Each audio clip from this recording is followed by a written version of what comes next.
పంచారామ క్షేత్రాల్లో ఒకటైన శిరోభాగ నిలయం శ్రీ క్షీర రామలింగేశ్వర స్వామి దేవస్థానంలో కార్తీక మాసం మొదటి సోమవారం సందర్భంగా భక్తులు అధిక సంఖ్యలో స్వామివారి దర్శనార్థం తరలివచ్చారు. తెల్లవారుజాము నుంచే ఆలయంలో భక్తులు క్యూ లైన్లలో నిల్చొని స్వామివారికి ప్రత్యేక పూజలు, అభిషేకాలు నిర్వహించారు. భక్తులకు ఎటువంటి అసౌకర్యం కలగకుండా దేవస్థానం ఈవో ముచ్చర్ల శ్రీనివాస్, పాలక మండలి సభ్యులు సమగ్ర ఏర్పాట్లు చేశారు.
మొట్టమొదటి సోమవారం.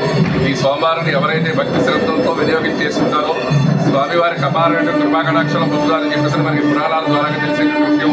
స్వామివారికి ఎంతో ఇష్టమైనటువంటి అభిషేకాది కార్యక్రమాలని కూడా భక్తి శ్రద్ధలతో భక్తులు స్వామివారి యొక్క అపారమైన కృపాకటాక్షాలను పొంది స్వామివారి యొక్క ఈ కార్తీక సోమవారమే కాకుండా కార్తీక మాసంలో వచ్చేటువంటి పర్వదినాలని కూడా భక్తి శ్రద్ధలతో భక్తులందరూ కూడా సద్వినియోగం చేసుకుని స్వామివారి యొక్క అపారమైన కృపాకటాక్షాలను పొందాలని కోరుకుంటూ సర్వేజన సుఖలోపంతో లోకా సంస్థ సుఖలోపంతో. పంచారామ క్షేత్ర శిరోభాగ నిలయ పాలకొల్లు క్షీరారామలింగేశ్వర స్వామివారి దేవస్థానం, పశ్చిమ గోదావరి జిల్లా.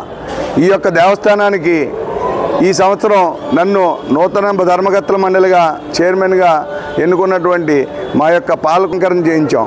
అలాగే వచ్చే ఒక్క భక్తులకి ఏ ఇబ్బంది కలగకుండా చక్కటి భారీ గేట్లు ఏర్పాటు చేసి స్వామివారిని, అమ్మవారిని దర్శనం చేసుకొని స్వామివారి యొక్క